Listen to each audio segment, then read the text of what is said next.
మహిళలకు మహాలక్ష్మి పథకం ద్వారా ఆర్టీసీ ఉచిత ప్రయాణంతో ఉపాధి కోల్పోయామంటూ పొట్ట గడవడం కూడా కష్టంగా మారిందని ఆటో డ్రైవర్లు భిక్షాటన చేస్తున్నామని ఆటో డ్రైవర్లు అన్నారు. జగిత్యాల జిల్లాలో ప్రైవేటు వాహనాల డ్రైవర్లు భిక్షాటన చేస్తూ నిరసన కార్యక్రమాన్ని చేపట్టారు. మెట్పల్లి డివిజన్ కేంద్రంలో మెట్పల్లి, ఇబ్రహీంపట్నం, మల్లాపూర్ మండలాల్లోని ఆటో, జీపు డ్రైవర్లు ప్రభుత్వ వైఖరిని నిరసిస్తూ పాత బస్టాండ్ వద్ద నిరసన కార్యక్రమం చేపట్టారు. ఆర్టీసీ ఉచిత ప్రయాణంతో మా వాహనాల్లో ఎవరు ఎక్కడం లేదంటూ, దీంతో ఉపాధి రాకుండా పోయిందని డ్రైవర్లు ఆవేదన వ్యక్తం చేశారు. వాహనాలపై ఆధారపడ్డ మేము ఇంటి అద్దెలు, వాహనాల ఫైనాన్స్ ఎలా కట్టాలంటూ ప్రభుత్వాన్ని ప్రశ్నించారు. మెట్పల్లి జాతీయ రహదారిపై దుకాణాలలో, ఆర్టీసీ బస్టాండు ప్రాంగణంతో పాటు బస్సులలో ప్రయాణికుల వద్దకు వెళ్లి డ్రైవర్లు భిక్షాటన చేస్తూ నిరసన తెలిపారు. అలాగే ఎంఆర్ఓకి వినతి పత్రం ఇచ్చారు. ప్రభుత్వం మా గోడును కనికరించి మా సమస్యకు పరిష్కారం చూపించాలని కోరుతూ పలువురు డ్రైవర్లు ఆవేదన వ్యక్తం చేశారు. మహాలక్ష్మి ఉచిత పథకం మొదలుపెట్టినప్పటి నుంచి డ్రైవర్ల బతుకులు ఆగమైపోయినాయి.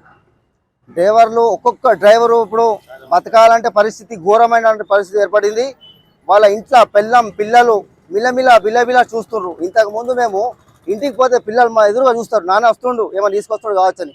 ఇప్పుడు పోతే ఏడ్చుడు తప్ప ఏం లేదు.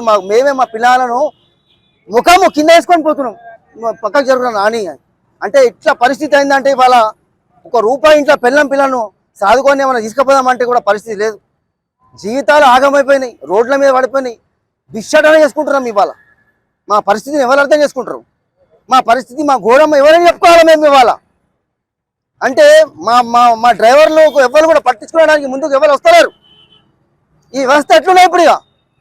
ఎవరు ఈ ఒక్కొక్క డ్రైవర్కు కిస్తున్నది, ఈఎంఐ కట్టుకోవాలా, అద్దె తీసుకొచ్చి 250, 300 ఇచ్చి, ఓనర్కు 300 ఇచ్చి ఆయన సంపాదించుకొని ఇంటికి పిల్లని తీసుకొని పోయే పరిస్థితిలో ఇవాళ ఏం చేయాలా?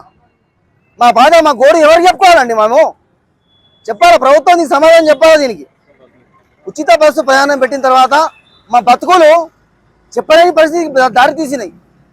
ఆత్మహత్య, ఇంతకుముందు రైతు ఆత్మహత్యలు జరుగుతుండే, ఇప్పుడు ఆటో డ్రైవర్లు ఆత్మహత్యలు జరిగే పరిస్థితికి ఏర్పడింది. ఇవాళ మా ఘోరం ఎవరు చెప్పుకోవాలండి? మేము ఉచిత బస్సు చేయాలంటే మాకు ఎవరు ఎక్కడం లేదు. మా ప్రయాణం ఎవరు కూడా ఒక 200, 300, ఇంతకుముందు మేము అన్ని 400, 500 తీసుకొని జీవనోపాధి సాగించినాం. ఇప్పుడు జీవనోపాధి ఏమైంది? ఏం కావాలంటే మాకు ప్రభుత్వం ఆర్థిక సహాయం ఏమైనా చేయాలా? మాకు జీవనవృత్తి చూపించాలా, ఏమైనా దారి చూపించాలా, లేక మాకేమో సహాయం చేయించాలా?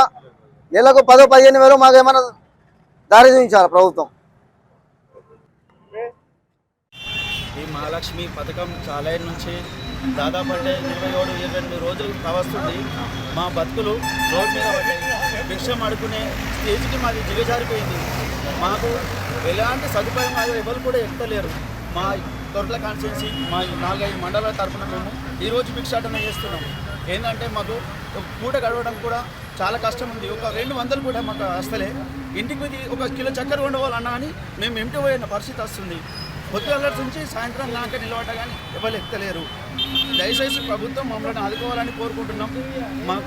మా యూనియన్ తరఫున విన్నపం చేసుకుంటున్నాం. జై డ్రైవర్ అన్న ప్రభుత్వానికి మేము కోరేది ఒకటే సార్. ఇవాళ మహాలక్ష్మి పథకం ప్రభుత్వం పెట్టి మా డ్రైవర్లు రోడ్డు మీద పడ్డారు. ఇవాళ బండ్లు నడవట్లేదు. ఫైనాన్స్ కట్టుకోవడం అంటే మాకు ఫైనాన్స్ కూడా కిస్తు కట్టడానికి డబ్బులు వెళ్తలేవు. మా బండ్లలో ప్యాసింజర్ ఎక్కలేవు. మా పిల్లలను చదివించుకోవాలంటే డబ్బులు లేవు మా దగ్గర. ఇవాళ నెల రోజులు కావస్తుంది. మీరు మేనిఫెస్టోలో పెట్టిరు డ్రైవర్లకు ఎన్నో కొన్ని ఇస్తామని చెప్పి అన్నారు. అది మాకు ఇవాళదాకా అమలు చేయలేదు. మాకు నెల సరిపోయే డబ్బులు మీరు అమలు చేస్తే మేనిఫెస్టోలో పెట్టి మా డ్రైవర్ కుటుంబాలను ఆదుకోవాలని చెప్పి మేము కోరుకుంటున్నాం సార్. ఎందుకంటే ముఖ్యంగా మాకు బండి మొత్తానికి నడవట్లేదు. ప్యాసింజర్ ప్రయాణికులు మొత్తం ఉచిత ప్రయాణం బస్సులనే, ఆర్టీసీ బస్సులలో ఎక్కుతున్నారు. మేము ఎంత బతికినా మా దిక్కు రావట్లేదు. కాబట్టి మా ఫ్యామిలీ రోడ్ మీద పడ్డాయి. ఇవాళ బట్టలు కొనుక్కుందామా, నూనె కొనుక్కుందామా, ఏమన్నా పప్పు ఉప్పులు కొనుక్కుందామన్నా లేదు సార్. సిలిండర్ కొనుక్కుందాం, ఉచిత సిలిండర్ అన్నారు. అది కూడా మాకు ఇవ్వదాకా ఏం ముట్టలేదు. మా డ్రైవర్లకు పర్ ఇయర్లీ, ప్రతి మంత్లీ పైసలు ఇస్తామన్నారు. అది కూడా మేనిఫెస్టోలో పెడతామన్నారు. అది కూడా లేదు. మరి మేము ఇన్నిసార్లు వినతి పత్రం ఇస్తున్నాం, ఇన్నిసార్లు ధర్నాలు చేసినా కానీ ప్రభుత్వం ఏం పట్టించుకుంటలేరు సార్. మీరు మా డ్రైవర్ కుటుంబాలను వెంటనే తక్షణమే ఆదుకోవాలని చెప్పి మేము కోరుకుంటున్నాం సార్. ఈరోజు జగిత్యాల జిల్లా కొరుట్ల కాన్స్టిట్యున్సీలో మెట్పల్లిలో మేము 4-5 మండలాల డ్రైవర్స్లు అందరం కూడా ఏకంగా ఉండి ఇప్పుడు భిక్షాటన చేసినాం సార్. ఇలా భిక్షాటన బిచ్చమెత్తుకొని ఇలా ఆర్డీఓ మన ఎంఆర్ఓ ఆఫీసర్ తహసీల్దార్కి వినతి పత్రం ఇస్తున్నాం సార్. ఎందుకంటే మాకు ఎన్ని వినతి పత్రం ఇచ్చినాం, కలెక్టర్కి ఇచ్చినాం, ప్రతి ఒక్కరు ఆర్డీఓ గారికి ఇచ్చినాం, మాకు ఎలాంటి సమాధానం మీరు చెప్తలేరు సార్. ఎలాంటిది మాకు డ్రైవర్లను ఆదుకుంటామనే మాట ఇంకా రావట్లేదు. దయచేసి ఇప్పటికైనా మన్నించి సార్. ప్రభుత్వానికి మేము కోరుకున్నాం ఒకటే, మా డ్రైవర్ పక్షాన, మా డ్రైవర్ ఫ్యామిలీ పక్షాన మీరు దయచేసి మాకు ఆదుకుంటారని చెప్పి ఆశిస్తున్నాం సార్.